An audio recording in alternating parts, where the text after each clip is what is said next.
queremos agora, sem mais delongas, vamos conversar com a Priscila. Gente, a Priscila, sério, galera, eu tô lisonjeada de estar aqui apresentando a Priscila. Primeiro, vamos falar um pouco do que ela vai falar pra gente. Ela vai falar pra gente da carreira de dados, DA, DE, DS, outras letrinhas. Ela vai falar um pouco qual é a diferença para a gente entre analista, cientista e engenheiro de dados, que dá essa confusão na nossa cabeça. E é uma dúvida muito comum para quem está começando na área. E também, galera, não é só a gente que fica confuso, não. As empresas também ficam. Então, ela vai falar um pouco sobre a diferença desses papéis e o que as empresas esperam um pouco das posições, quais as intersecções, como é também o dia a dia de cada um deles, né? E quem é a Priscila que vai falar um pouco disso pra gente? Ela é mestra em Ciências da Informação pela USP na área de Bioinformática. Gente, que luxo! Atualmente ela trabalha na Neuromed como especialista em ciência de dados, com processamento de imagens usando Deep Learning. Participa de projetos para encorajar mulheres na área de dados e tecnologia, como o ITSP São Paulo e o MIA.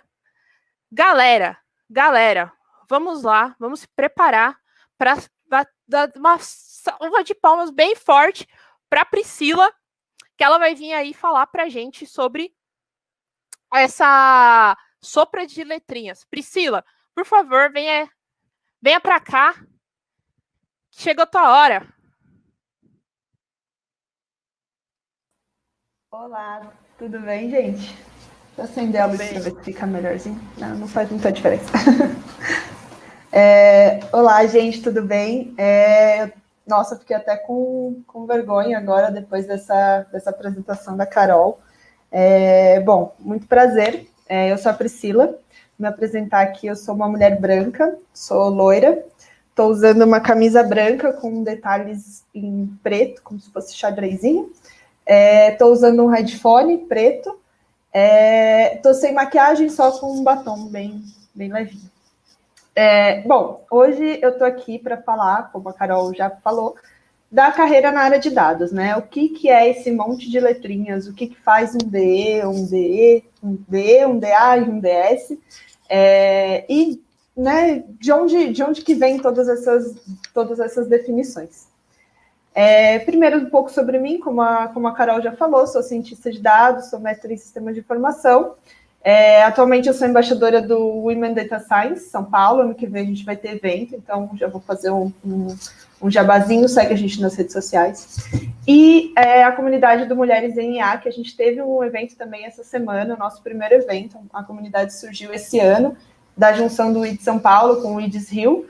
E a gente teve nosso primeiro evento agora, essa semana passada, dia 8 e 9, então se você quiser ver o que aconteceu, tá salvo no nosso canal do YouTube, pode acompanhar lá também. Além disso, uma curiosidade, eu sou vegana e sou tutora da Kiara, da Lola e do Leg, meus 3 cachorrinhos. Na verdade, Legolas é um pastor, a Lola é uma labradora, então não são tão cachorrinhos assim. Na próxima palestra eu coloco uma foto deles aí. Bom, e por que eu vim falar sobre carreira na área de dados, né? Por que trazer esse tema hoje aqui? Eu estou na área de dados já há algum tempo, e eu vi e participei também de muitas confusões, tanto minhas confusões, quanto confusões que eu vi, confusões em empresas, do que cada papel da área de dados, o que cada cargo faz, e como ajudar como entender essa baguncinha, né, que fica na cabeça da gente que está começando, ou quem está mudando de carreira, ou entender como que as empresas estão enxergando cada um desses papéis. Então, vou falar um pouco sobre a minha carreira, né, a minha vida em dados, contar um pouquinho das experiências que eu passei. Na época da faculdade, voltando lá atrás, não vou falar o ano, mentira, eu entrei na faculdade em 2010 e me formei em 2016, na graduação, e eu tive contato com as matérias de banco de dados, inteligência artificial, que eram as minhas matérias favoritas na época. Nessa época eu fiz 2 iniciações científicas e fiz o TCC na área de inteligência artificial, e foi aí que eu gostava muito de fazer, eu gostava muito dos temas. foi aí que eu falei, bom, isso parece muito legal, gostaria de seguir carreira, gostaria de fazer isso quando eu entrar no mercado de trabalho, né? Na época, eu pensava assim, na minha cabeça, eu ficava, esse negócio de inteligência artificial, machine learning, é só coisa da faculdade, é só coisa de academia. Nem devem estar usando isso no mercado ainda. E nem mal sabia eu. Enfim, fui seguindo, depois que eu terminei a faculdade, entrei num trabalho como desenvolvedora, programadora, que não tinha nada a ver com área de dados ou inteligência artificial, nada disso. Era programação, PHP mesmo. E eu trabalhava numa empresa que trabalhava com um ambiente virtual de aprendizagem para treinamento corporativo ou para escolas. E o que eu trabalhava desenvolvendo, né, mas o que eu mais gostava de fazer era olhar o banco de dados, analisar os dados que tinha lá, ver o desempenho de cada aluno ao longo dos cursos, nas matérias, e analisar esse tipo de coisa, mas assim, só de curiosa mesmo, né? Enfim, em 2016 eu saí de lá e falei, bom, e agora? Para onde que eu vou? Será que eu vou continuar sendo programadora ou vou tentar ver como é que funciona a área de dados nas empresas, tentar ir um pouco mais a fundo nisso. Então, comecei a dar uma pesquisada e falei, parece que BI é o melhor dos dois mundos, né? Juntam um pouco da área de tecnologia com um foco de negócio, mas pensando em dados, entender como que a gente tira valor dos dados para melhorar a performance das empresas, entendimento dos negócios. E aí fui trabalhar numa consultoria. Antes eu trabalhava numa startup, fui trabalhar em consultoria. O trabalho que eu fazia lá era principalmente projetos de dashboards, de metas da empresa, metas de funcionário, essas coisas. Além disso, fazer trabalho de ETLs de dados, né? Então, eu pegava grandes bases de dados, precisava puxar o dado de um lugar, fazer algum tipo de transformação e colocar ele em outro lugar para disponibilizar para um projeto específico. E se tivesse outro projeto que precisasse do mesmo dado, ia ter que fazer tudo de novo para outro projeto específico. Enfim, era basicamente isso que eu trabalhava. Então, eu trabalhava com ferramentas de ETL e também com dashboard, apresentação para o usuário final. Isso tudo num cargo de BI, né? Eu não me adaptei muito com a cultura de uma empresa, não uma consultoria, uma empresa mais tradicional, e decidi voltar para uma empresa, uma startup. E foi aí que eu entrei na Blue 365, no final de 2016. Entrei na área de BI, na época se chamava Quitado.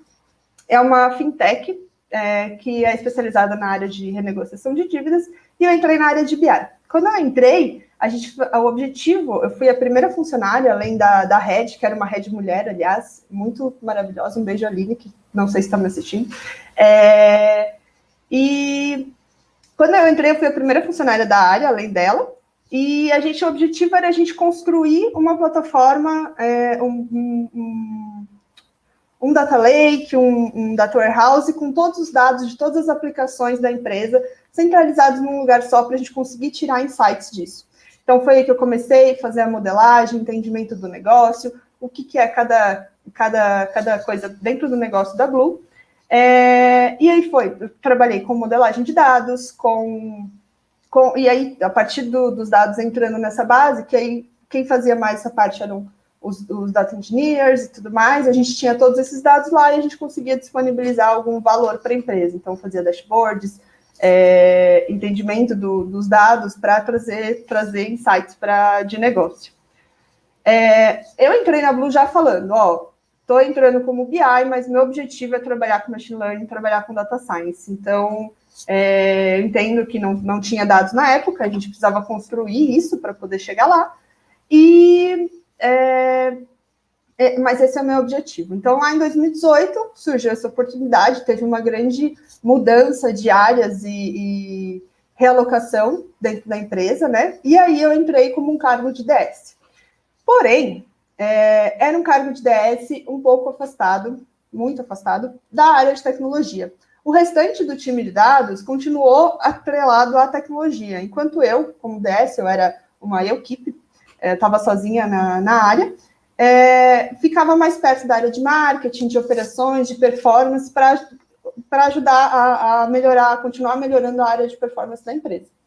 No fim, nesse primeiro ano, né, de 2018, que eu fiquei como DS lá, eu era DS no papel, mas na prática eu trabalhava muito mais como BI, então eu não conseguia produzir modelos nem nada do tipo. Aqui, gente, eu tô falando da minha carreira e tô dando vários spoilers do resto das coisas que eu vou falar. Então, desculpa aí, mas é isso. Tô dando vários spoilers já. Bom, depois, no segundo ano que eu estava lá na Blue, eu consegui deixar mais ou menos organizada essa parte de conseguir deixar mais automatizado a parte de insights para a área de operação e marketing e tudo mais, e conseguir focar mais em modelos. Então, a gente conseguiu desenvolver lá modelos de segmentação de cliente, então, identificar o perfil de cada cliente dentro de um devedor, né? Depois, teve também um modelo de escoragem de cliente para entender qual que é a melhor pessoa para a gente conversar, qual melhor pessoa tem mais condição de pagar uma dívida, e está mais aberto a ter um contato, né? A gente sabe que receber ligação, a gente não fazia ligação, mas receber contato de empresas de cobrança é muito chato, então a gente tinha que ver a melhor forma de entrar em contato com cada uma dessas pessoas, e a gente conseguiu fazer projetos super legais nessa área. No final do ano passado, eu decidi que eu queria me aprofundar mais na área de machine learning, de DS mesmo, do que eu estava conseguindo lá na Blue, e decidi mudar de novo.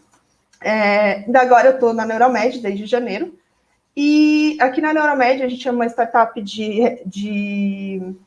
que usa inteligência artificial para exames médicos, então a gente faz análise de raio-x, de tomografia, para ajudar na triagem de pronto-socorro, por exemplo, né? Ajudar os médicos a identificar qual paciente está pior e passar ele na frente para ele ser atendido mais rápido e não correr nenhum risco. E aqui eu trabalho atualmente 90%, não vou dizer 100% do tempo, porque a gente é uma empresa de 12 pessoas, então às vezes tem que fazer algumas outras coisas que estão um pouco fora do escopo de um data science mesmo. Mas 80%, 90% do tempo eu consigo focar nos dados, consigo focar em modelagem de deep learning, então está sendo uma experiência super legal também. Bom, agora que eu já dei todos os spoilers, eu vou para o assunto da palestra. Ah, meu Deus, não estou passando. Passou. Bom, a primeira palavrinha, letrinha que eu estou trazendo aqui é o cargo de engenheira de dados, né? O que é uma engenheira de dados, o que ela faz, o que come. É basicamente tipo uma engenheira de software, só que para dados. Então, as responsabilidades dessa pessoa é desenvolver, construir, fazer testes e manter grandes arquiteturas de dados. Normalmente, são sistemas de larga escala, né, de processamento de dados em larga escala. As principais linguagens que é importante ou recomendado saber é SQL, Python, Scala, Spark ou Hive. E as habilidades principais também conhecimento em sistemas de banco de dados, seja ele SQL ou NoSQL, ferramentas de ETLs, entender sobre APIs de dados, saber desenvolver APIs de dados também e ferramentas de ETL, conhecer diversas soluções de armazenamento de dados, por exemplo, data lakes ou os próprios bancos de dados relacionais, além de serviços de cloud, porque hoje em dia a maioria das empresas utilizam serviços de cloud, seja Amazon, Google Cloud e etc. Eu coloquei aqui um mindset, né? O que tem que ter na cabeça quando você quer seguir essa área? Normalmente é uma pessoa que é simples, porém múltipla. Ela tem que ter soluções simples e pensar em soluções rápidas, porém essas soluções podem ser feitas de N formas. Então, uma pessoa múltipla. Eu costumo falar que é tipo um cinto de ferramentas. Você vai ter um monte de ferramentas, seja de ETLs, de armazenamento, de serviços de cloud, todas as ferramentas que você vai ter conhecimento. E aí, quando alguém chega com um problema, eu preciso pegar um dado daqui e colocar para lá, o que eu faço? Você precisa entender o problema da pessoa e identificar qual é a melhor ferramenta para resolver esse problema. Então, são soluções simples, porém, são pessoas que têm um pensamento múltiplo, vamos dizer assim. E lembrando aqui, gente, eu estou colocando todas essas coisas de responsabilidades, linguagens e habilidades de uma pessoa de engenharia de dados, mas se você está começando na área, você não precisa pegar isso como a Bíblia e seguir absurdamente certinho, porque se você está começando, você não precisa saber todas as linguagens, você não precisa ter conhecimento de todos os serviços de cloud. Se você souber um pouco de SQL, um pouco de Python, e você fala, meu, quero seguir nessa área, você vai. Apenas vá, porque o resto das coisas você vai aprender na prática, você vai aprender no dia a dia e de acordo com a necessidade que for aparecendo na sua frente. Então, não leva isso daqui que eu estou falando como eu preciso saber disso antes de entrar na área. Não. Você vai aprender isso ao longo da vida. É importante ter no seu kit de ferramenta, mas você não precisa saber tudo isso antes de entrar. Tá bom? Isso para todas as vagas que eu vou falar. Bom, a próxima é analista de dados ou inteligência de negócios. Em vários sites, em vários blogs que a gente vê por aí, esses dois cargos são separados. Eu coloquei eles junto porque eu considero eles muito parecidos.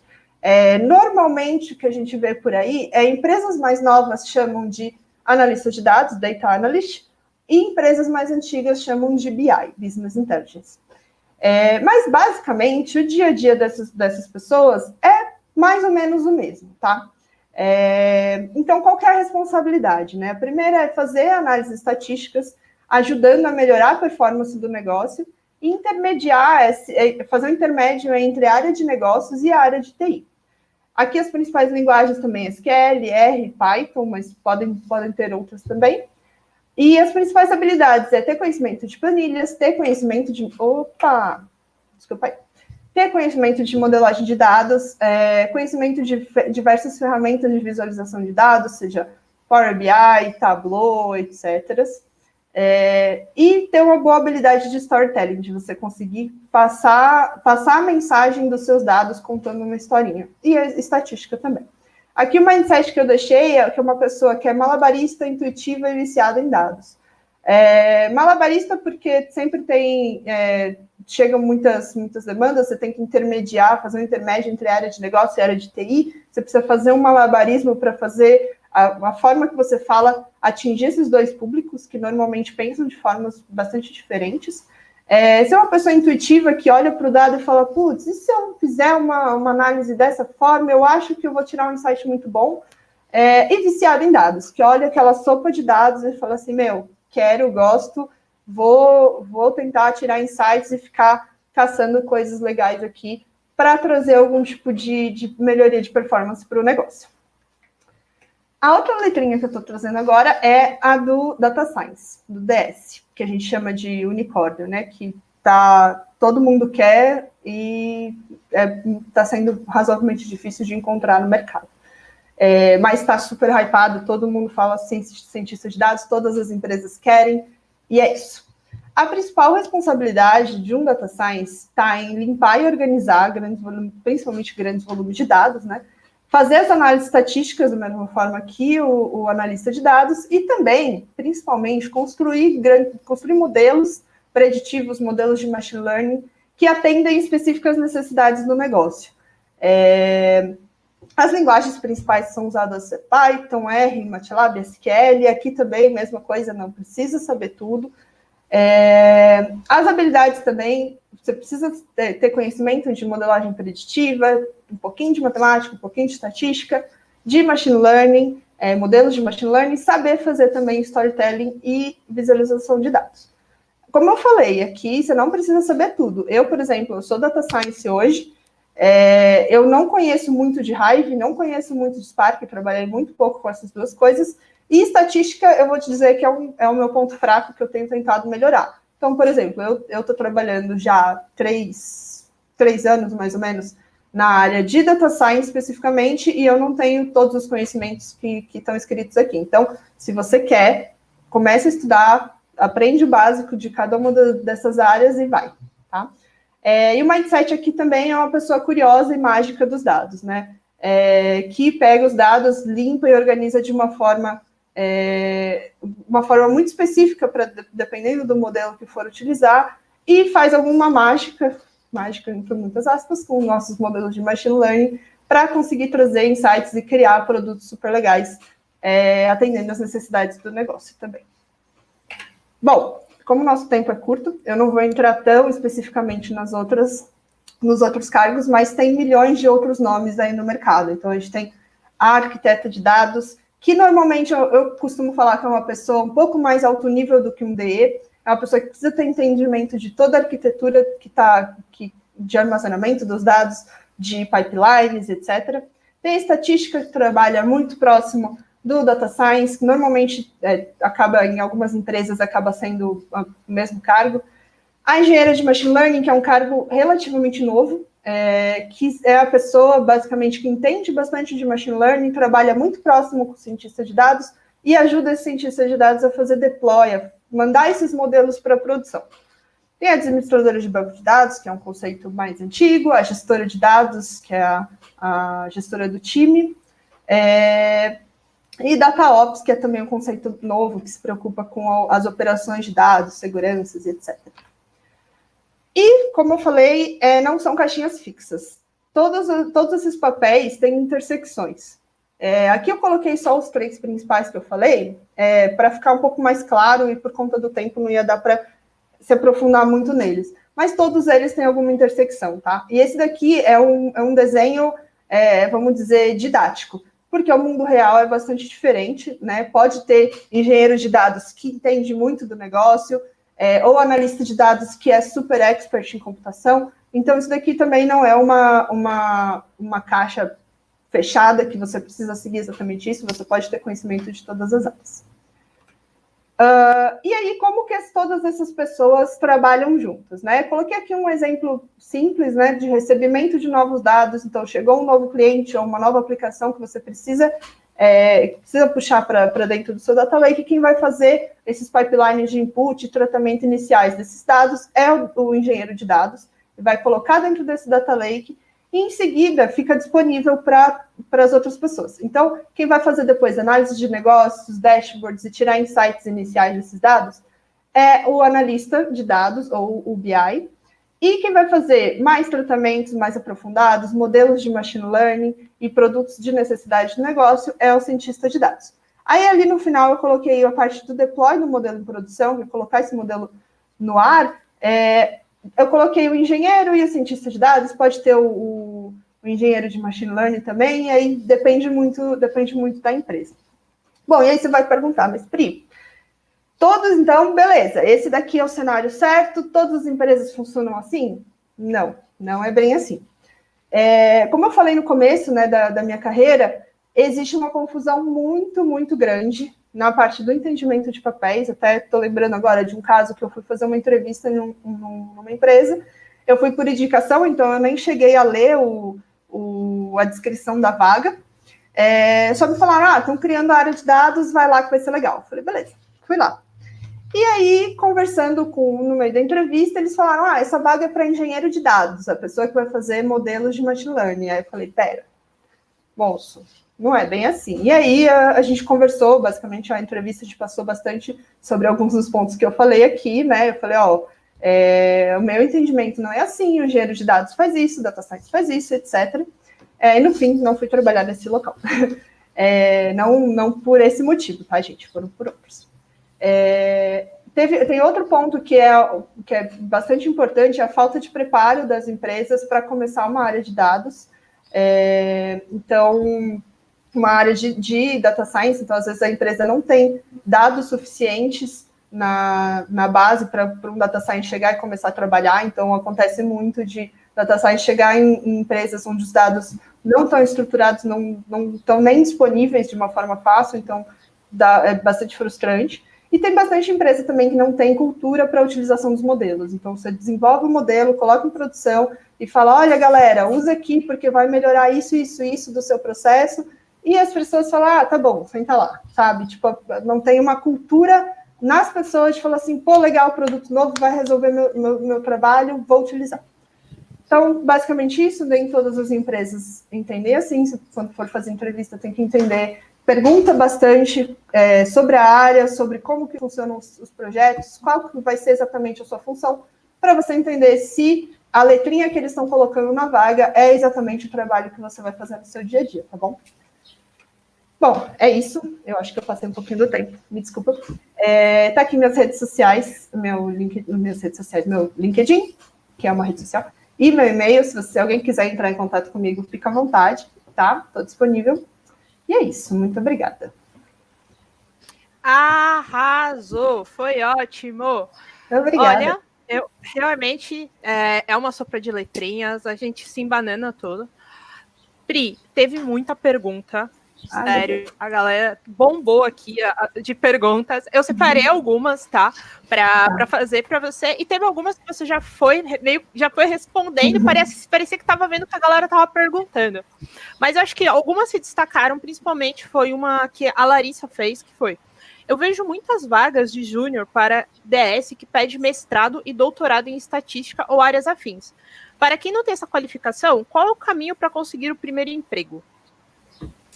Olha, existem realmente muitas vagas que pedem um nível de graduação mais alto, tá?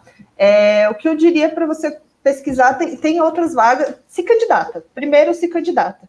Porque muitas empresas colocam isso de tem que ter mestrado ou tem que ter doutorado. Se for uma vaga júnior, essa empresa dificilmente vai conseguir alguém com mestrado e doutorado para uma vaga júnior, então se candidata, porque muitas vezes as empresas estão fazendo a vaga sem ter muita noção, sabe? Às vezes o pessoal de RH da empresa cria vaga e vê que, sei lá, para ser cientista você precisa ter mestrado, você precisa ser doutorado, só porque está escrito cientista, sabe?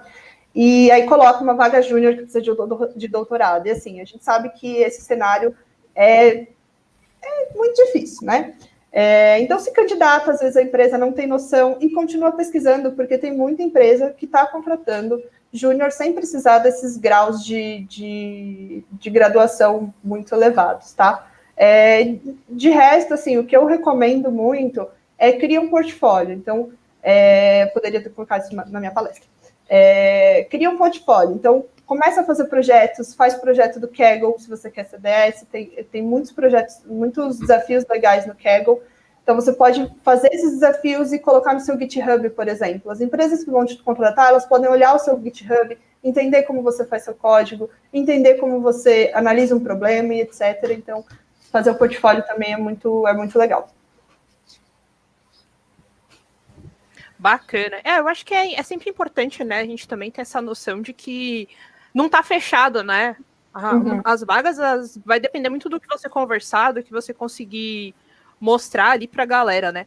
Uma outra pergunta que foi muito bacana também, que a galera bombou, foi da Gabriela, que existem muitos algoritmos de ML disponíveis. Existe um pacote básico de algoritmos indispensável para o cientista de dados conhecer? Olha, existem muitos mesmo. Eu acho que o principal, sei lá, eu diria para você começar fazendo talvez um curso no Coursera que mostra os principais, os mais básicos. Então, começar por regressão logística e algoritmos de classificação antes de ir para os de clusterização. Eu vi que a gente vai ter a palestra hoje, acho que 1 e pouco da tarde. Não lembro o nome da pessoa agora. Você falou agora no começo, que vai falar sobre algoritmos para cada problema, né? Os algoritmos de ML, cada um, normalmente você não consegue pegar um e falar assim, vou usar esse daqui e resolve para tudo. Né? Se forem problemas mais complexos, você precisa entender o seu problema, entender quais são os pontos fortes e fracos de cada algoritmo para conseguir identificar qual que vai ser o melhor para esse problema. Tá? Eu diria para começar pelos algoritmos de classificação, que no mercado hoje são os que mais são utilizados. E é isso. Então, qualquer coisa, se quiser, eu não tenho aqui nenhum link de curso fácil aqui para mandar, mas quem tiver mais interesse pode mandar uma mensagem no LinkedIn. Eu pego alguns cursos que eu já fiz ou que eu sei pessoas que já fizeram e mando também. Beleza, eu acho que é meio esse caminho, né? Tem muita coisa aí que dá pra gente. Isso ali tá sempre a dica, né? Né? É legal ali que tá sentindo um pouco como tá indo a você tem interesse, né? Sim, exato. Você conseguiu me ouvir? Mais ou menos, ele deu uma falhada no começo, mas depois eu entendi. Outra que teve aqui. Outra que também foi bem legal, que eu separei aqui. Tá um pouco de delay? Beleza, tá. Deixa eu ver aqui se eu consigo arrumar. Uma que foi ler também foi da Jéssica, que foi como foi sair da academia, que você estudou, né, bioinformática, e entrar no mercado de trabalho como analista de dados. Tá, essa é legal. Então, eu fiz o meu mestrado, não fiz específico, não fiz de dedicação exclusiva, né? Então, enquanto eu estava no mestrado, eu estava trabalhando na consultoria, e depois eu fui para a Blue, terminei meu mestrado em 2018. Durante o mestrado, eu gostei muito de trabalhar com bioinformática, mas durante o mestrado eu já notei que eu não ia querer seguir nessa área de aplicação, né? Gostei muito de fazer o mestrado, foi muito bom, principalmente na parte de ciência, né? De você entender o processo de pesquisar, de entender dados, etc., metodologias. Mas eu já sabia que eu não ia querer seguir nessa carreira nem acadêmica, nem a de bioinformática. Eu já estava trabalhando na área, então já estava conseguindo aplicar algumas coisas na área que eu estava trabalhando, então foi meio fluido para mim, né? Não foi tão baque, assim. Eu conheço pessoas que saíram da academia, nunca tinham trabalhado, fizeram até o doutorado, não tinham trabalhado, e aí foi um pouco mais, sei lá, impactante a mudança para o mercado, mas para mim eu vou dizer que foi bastante fluido. Durante o mestrado eu já sabia que eu não ia querer seguir academia. Beleza. Muito, muito obrigada. Você arrasou. Galera, quem ainda... Foram realmente muitas perguntas, mas como vocês viram, utilizem aí o LinkedIn. Eu vi que a Priscila é super aberta para tirar dúvidas, para ajudar vocês. Então, conectem com ela lá no LinkedIn. E muito, muito obrigada, Pri. Foi ótimo ter você aqui com a gente. Obrigada. E espero que ano que vem você esteja aqui com a gente de novo. Legal. Eu que agradeço muito a oportunidade, viu, gente? Foi muito bom estar aqui hoje.